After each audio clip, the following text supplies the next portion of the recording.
அனைவருக்கும் இனிய மாலை வணக்கம். அனைவருக்கும் இனிய மாலை வணக்கம். இப்பதான் இங்க உள்ள இருக்கும், அரங்கத்தில் இருக்கோங்கிறதே தெரியுது.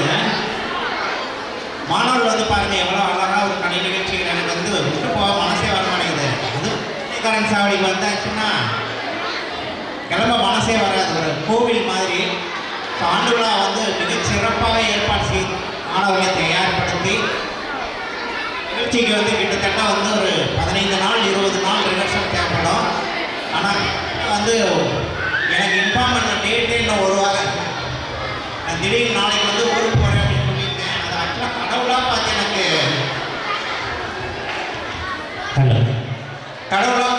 அந்த டேட்டை வந்து மாற்றி கொடுத்துட்டாங்க. நீங்கள் இல்லைன்னா நான் அடுத்த 3 நாளுக்கு இங்கே கிடையாது, சென்னையில் கிடையாது. ஸோ அந்த எல்லாம் வல்ல இறைவனுக்கும் இந்த நமது பள்ளியின் தலைமை ஆசிரியர்களுக்கும் ஆசிரியர் பெருமக்களும் என் மனமார்ந்த நன்றியை தெரிவித்துக் கொள்கின்றேன். ஆனால் செம்ம ஜாலியாக போய்கிட்டு இருக்க ப்ரோக்ராம் இடையில பேச சொன்னால் கொஞ்சம் கஷ்டம்தான் இல்லைங்களா? இருந்தாலும் ஓரிரு வார்த்தைகள் நமது மாணவ கண்மணிகளுக்காகவும் நம்மளோட பெற்றோர்களுக்காகவும் சொல்லிக்கொள்ள விருப்பப்படுகின்றேன்.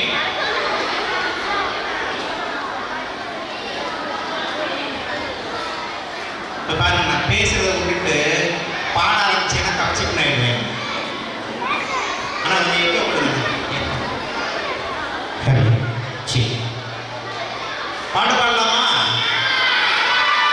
அது மட்டும் ஓங்குறாங்க. பேச ஆரம்பிக்கலாமா? 5 விஷயம் சொல்லாம பேசாம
லட்சியம் நிச்சயம் வெல்லும் ஒரு நாளில்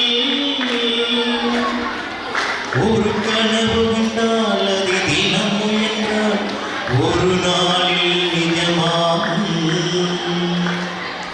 நான் சொல்ல வந்த கருத்துக்கள் 5 இந்த பாட்டிலே நிறைவு செய்திருக்கிறேன். அன்பான மாணவர்களே, பெற்றோர்களே, சுவர் இல்லையே சித்திரம் இல்லை. சுவர் இல்லைன்னா சித்திரம் வரைய முடியாது. முதல் சுவர் வந்து நல்ல ஸ்ட்ராங்காக இருந்தால் தான் வரைய முடியும். ஸோ முதல்ல வந்து அற்புதமான கருத்துக்களை நகைச்சுவை மூலமாக எடுத்து சொன்னார்கள். உண்மையிலே அந்த குரூப்புக்கு நன்றி. உடல் ஆரோக்கியம், தேக ஆரோக்கியம் தான் முதல்ல இம்பார்ட்டன்ட். அறிவு பசிக்கலாம் நீங்கள் அப்புறம் கொடுங்க. முதல்ல வந்து நம்ம உடல் ஆரோக்கியம் முக்கியம். ஸோ அதுக்கு இந்த பிடி டீச்சர் ரொம்ப முக்கியம். ஆமாம், கெத்து. ஏன்னா வந்து நிறைய ஸ்கூலில் பார்த்தீங்கன்னா, நிறைய கேவி ஸ்கூலெல்லாம் கூட பார்த்தீங்கன்னா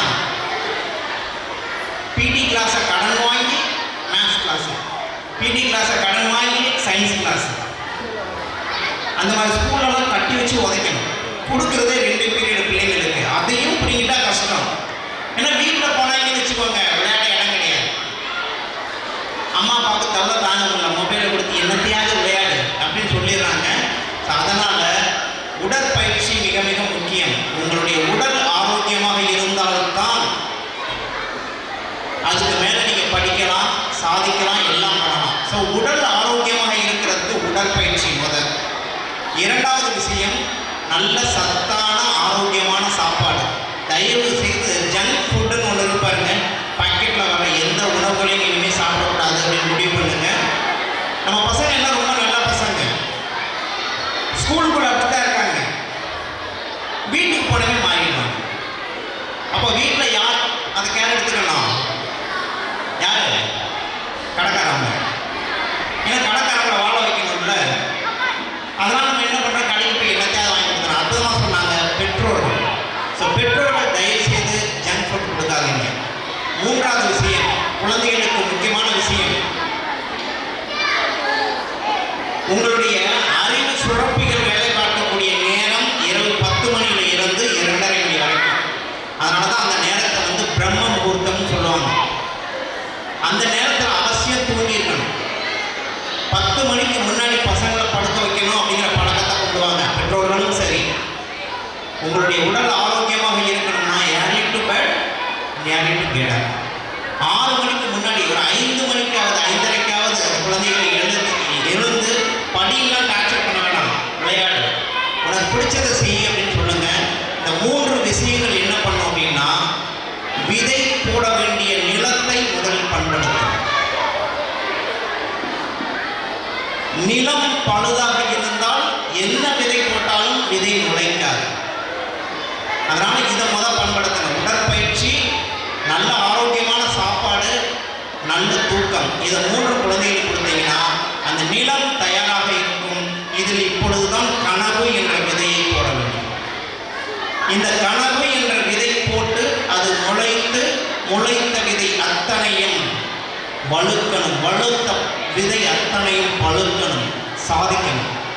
அன்னைக்கு அவங்க சாதிக்கணும் அப்படிங்கிறனா அந்த கனவு அப்படிங்கிற ஒரு விதை இருக்கணும். தயவு செய்து நிறைய ஸ்கூல்ல வந்து இந்த பிரச்சனை நடந்துகிட்டே இருக்கு. இதுக்கு என்னதான் தீர்வுனே தெரியல. நிறைய பள்ளிகளில் நான் மாணவர்கிட்ட பேசும்போது என்னவாகணும்னு கேட்டால் எங்கள் அம்மாவை கேட்கணும், எங்கள் அப்பாவை கேட்கணும், நீட் எழுதணும், நீட்டிக்குச்சுன்னா இன்ஜினியரிங் போயிடணும், அதுவும் கிடைக்கலன்னா ஆர்ட்ஸ் காலேஜுக்கு போயிடணும், அதுவும் கிடைக்கலாம், இப்படியே கிடைக்கலனாங்கிறது வாழ்க்கை கிடையாது. அதெல்லாம் அந்த காலத்தில் சொல்லிக் கொடுத்த பழமொழிகள் சொல்லுவாங்க, இங்கே கிடைக்கிறத வச்சு சந்தோஷப்பட்டு படி அப்படின்னு. அப்படி கிடையாது. ஆசைப்பட்டா மட்டும் பத்தாது, என்ன பண்ணணும்? அடம் பிடிக்கணும். நம்ம கரெக்டாக சொல்கிறோம் பாருங்க. நம்மளால் அதெல்லாம் சைக்கிள் வாங்கி தரையோ வாங்கி தர மாட்டேன், நீ சைக்கிள் வாங்கி தரேன்னா ஸ்கூலுக்கே போக மாட்டேன், அதுக்கெல்லாம் அடம் பிடிப்போம். நான் சாதிக்கணும், நான் டாக்டர் ஆகணும், நான் சயின்டிஸ்ட் ஆகணும், நான் விஞ்ஞானி ஆகணும், நான் ஒரு ஆசிரியர் ஆகணும், நான் ஒரு தொழில் முனைவராக மாறணும் அப்படின்னு நீங்கள் ஆசைப்பட்டால் மட்டும் பத்தாது. அடம் பிடிக்கணும். வெறித்தனமாக இருந்தீங்கன்னா தான், சாதாரண குப்பையில் கிடந்த ஒன்றும் இல்லாத ஒரு தூசு தான் ஐயப்பன் சார். இன்னைக்கு உங்களுக்கு முன்னாடி வந்து 18 விருதுகளுக்கு சொந்தக்காரன், 24 கண்டுபிடிப்புகளுக்கு உரிமம் பெற்று, இப்போ இந்த ஜனவரி 26 போய் பிரசிடென்ட் அவார்டு மறுபடியும் ஒரு கண்டுபிடிப்புக்காக போய் வாங்கிட்டு வந்திருக்கேன். ஒன்றும் இல்லாத துரும்பு தான். காரணம், கனவு என்று ஒன்று இருந்தது. அந்த கனவை அடைவதற்கான வழிமுறைகள் இருந்தது. கடைசியாக சொல்கிற 5வது பாயிண்ட் என்ன அப்படின்னா, முதல் சொன்னதெல்லாம் சொன்னோம், நல்ல தேக ஆரோக்கியம், சத்தான உணவு, நல்ல தூக்கம். 4வதாக நம்ம சொன்னதுதான் கனவு என்ற விதை. இப்போ 5, இதுதான் ரொம்ப ரொம்ப முக்கியமானது. ரொம்ப ரொம்ப முக்கியமானது. என் பிள்ளை வந்து ஒரு ப்ரோக்ராம் நடந்தது பார்த்தீங்களா, நம்ம இத்தனை விஷயங்கள் நடக்கும்போது கல்ச்சுரலுக்கு அழகாக சூப்பராக கைதட்டினீங்க. எனக்கு ரொம்ப வருத்தமாக இருந்துச்சு நம்ம பெற்றோர்களை நினைச்சு. ஒரு குழந்தை எதுக்காக ஏங்குறான் தெரியுமா? ஒரு குழந்தை எதுக்காக ஏங்குறான் தெரியுமா? அவனை மாபெரும் சபைதனில் நீ நடந்தால் உனக்கு மாலைகள் விழ வேண்டும் அப்படி கூப்பிட்டு வச்சு இந்த பள்ளிக்கூடம் வந்து அவங்களுக்கு வந்து அவார்டு கொடுக்கறது, சர்டிஃபிகேட் கொடுத்து விருது கொடுக்குறாங்க. எனக்கு என்ன வைத்த வழி, இந்த டீச்சருக்கு என்ன வைத்த வழி? கைதட்டுன்னு கெஞ்சுறாங்க. நம்மளால சாதிக்க முடியாதுங்க, நம்மளால பேச முடியாதுங்க, நம்மளால படிக்க முடியாதுங்க, கைதட்ட முடியாதா? நம்ம குழந்தைகளை உற்சாகப்படுத்தி கைதட்ட முடியாதா? தயவு செய்து சொல்கிறேன், ஒரு கலைஞனாக இருந்தாலும் சரி, ஒரு குழந்தையாக இருந்தாலும் சரி, அவர்களுக்கு தேவை என்ன அப்படின்னா ஒரு கைதட்டி, ஒரு உற்சாகம் இருந்தால் போதும். அந்த குழந்தைகள் மேடைக்கு வரும்போது என் பிள்ளை அந்த சந்தோஷம் இருப்பாங்க, அதை கண்டிப்பாக கொடுக்கணும். இதை வந்து ஒரு ஆசிரியனாகவோ ஒரு நண்பனாகவோ இல்லாமல் ஒரு சரிங்களா? எப்பயுமே நமக்கு நல்லதுனா தான் செய்வாங்க மக்கள். கைதட்டினா உங்கள் குழந்தைக்கு சந்தோஷம், கைதட்டினா பாடுறவங்களுக்கு சந்தோஷம்னா கேட்க மாட்டாங்க. கைதட்டினா உங்கள் உடம்புக்கு ஆரோக்கியத்துக்கு நல்லது. ஒரு நாளைக்கு வந்து ஒரு மணி நேரத்துக்கு 25 முறை கைதட்டினீங்கன்னா உங்களுடைய இதயம் வந்து 72 பீட்ஸ் பர் மினிட்ல சீராக ஓட ஆரம்பிச்சு. இதயம் ஒழுங்காக ஓட ஆரம்பிச்சிருச்சுன்னா உங்களுக்கு சுகர் வராது, பிபி வராது, உங்களுக்கு வந்து ஆஸ்துமா ட்ரபிள் வராது. அதனால வந்து கைதட்டுற எக்ஸசைஸ் ரொம்ப சிறப்பான எக்ஸசைஸ். இப்போ எல்லாம் நம்ம குழந்தைங்க சூப்பராக ஒரு கைதட்டல் கொடுத்துடலாமா? கொடுக்கலாமே, சூப்பரா. நம்ம என்ன நினைக்கிறோம்னா கைதட்டினா நம்ம எனர்ஜி குறைஞ்சி போகுதுன்னு நினைக்கிறோம். கிடையாது. நீங்கள் கைதட்டத்தான் கையில் சுருன்னு ஒரு எஃபெக்ட் ஏறும். சில பேர் கைதட்டுவான் பார்த்துருக்கீங்களா? இந்த கைக்கு பேசலாம், தொடையில கூட தட்ட மாட்டான், சத்தம் அடுத்தவங்களுக்கு கேட்டுருமா. கைதட்ட தட்டினா எப்படி டம் டம் டம் அடிக்கணும். அப்படி அடிச்சீங்கன்னா தான் கைதட்டணும். இதே கைதட்ட ஒவ்வொரு நிகழ்ச்சியும் கொடுங்க. நம்ம குழந்தைகளுக்கு கொடுக்கின்ற பெருத்த உற்சாகம் ஒன்றே ஒன்றுதான், கைதட்டல். பசங்க படத்தில் அழகாக சொல்லியிருப்பான், கைதட்டி ஓடி வா வா வா வா வான்னு சொன்னால் அந்த கைதட்டினா அந்த பிள்ளை ஜெயிச்சிருவான். சரி, இப்படி ஒரு அற்புதமான வாய்ப்பை கொடுத்த இந்த பள்ளியின் தலைமை ஆசிரியர், இங்கே வந்திருக்கிற அனைத்து விருந்தினர்களுக்கும் ஒரு முக்கியமான ரிசர்ச்சில் வந்து ஆக்சுவலாக இப்போ இன்வால்வாக இருக்கேன். தங்கச்சிலாம் பார்த்துருப்பாங்க, என்னடா எங்கள் அண்ணன் வந்து கோட் ஷூட் போட்டு வருவார், தாடியை ஷேப் பண்ணிட்டு வருவார், இப்படி அறக்க பறக்க முடியாதுருக்காரு அப்படின்னு ஒரு முக்கியமான கண்டுபிடிப்பில் இருக்கேன் இப்போ நான். ஏன்னா வந்து நீங்கள் உலகையே ஆட்டி படைத்து கொண்டு இருக்கின்ற கேன்சர். ஸோ கேன்சருக்கு இப்போ மருந்து கண்டுபிடிச்சிட்டு இருக்கேன். அந்த மருந்தோட டெஸ்டிங் தான் இப்போ போயிட்டு இருக்கு லேபில். ஸோ அந்த லேபில் வந்து 1.25 வரைக்கும் எனக்கு ஆண்டோலாக இருக்குன்றதே மறந்து போச்சு. எனக்கு அந்த வேலையில் இருந்ததுனால திடுதுப்புன்னு வந்து அந்த சாப்பிட்றதுக்கு அப்போ தான் கேரியர் எடுக்கும் போது ஆஹா 2 மணிக்கு ஃபங்க்ஷனே அப்படின்ட்டு டக்குன்னு எல்லாத்தையும் தூக்கி போட்டு மதியம் சாப்பிடல. என்னோட ரிசர்ச் அப்படி இப்போ ஃபோன் பண்ணி அதான் இங்கே நான் உட்காரில் நீங்கள் பார்த்துருப்பீங்க. எப்பயுமே குழந்தைகளை ஃபுல்லாக ரசிப்பேன் நான். அங்கே ஓடி போய் அங்கே என்ன ஓடிட்டு இருக்கு டேட்டா கேட்டுக்கிட்டே இருக்கேன். கூடிய சீக்கிரம் நீங்கள் எல்லாம் கடவுளை ப்ரே பண்ணிக்கோங்க. இந்த உலகத்தில் வந்து நீங்கள் 50% மேலே 50% மேலே ஒரு ஆட்கொள்ளி நோயாக இருப்பது புற்றுநோய். அந்த புற்றுநோய்க்கு மருந்து கண்டுபிடிக்கிற ரிசர்ச்சில் தான் இப்போ நான் இன்வால்வ் ஆகிருக்கேன். அது சக்ஸஸ் ஆகணும்னு எல்லாம் வேண்டிக்கோங்க ஆண்டவன்கிட்ட. அந்த சக்ஸஸ் ஆச்சுன்னா வந்து நம்ம இந்திய மக்களுக்கு மட்டுமல்ல உலக மக்களுக்கே நம்மளால் வந்து ஒரு உன்னதமான ஒரு மருந்தை நம்ம கொடுக்க போகின்றோம். அதட்ட அதுக்குரிய மருந்து கண்டுபிடிச்சாச்சு, இப்போ ட்ரையல் தான் போயிட்டு இருக்கு. ஸோ அதனால் வந்து உங்களிடமிருந்து நான் பிரியாவிடை சென்று பெற்று செல்கிறேன். யாரும் தவறாக எடுத்துக்கொள்ள வேண்டாம். ஏன்னா இது எப்பயுமே என்னுடைய குடும்பம். இந்த பள்ளி என்பது என்னுடைய குடும்பம். என்னுடைய குடும்பத்தில் நானும் ஒரு அங்கத்தினராக தான் எப்பயுமே இந்த பள்ளிக்கு வருவேன். ஒரு நாளும் இப்படி நான் விட்டு போனதில்லை. கடைசியாக வந்து எல்லாம் போன பிறகு சீஃப் கெஸ்ட்லாம் முன்னாடி கிளம்பிடுவாங்க. நான் வந்தேன்னா கடைசியில் கேட்டு போட்ட வரைக்கும் சாப்பிட எடுத்து தான் போவேன். பட் இன்னைக்கு என்னால் முடியலை.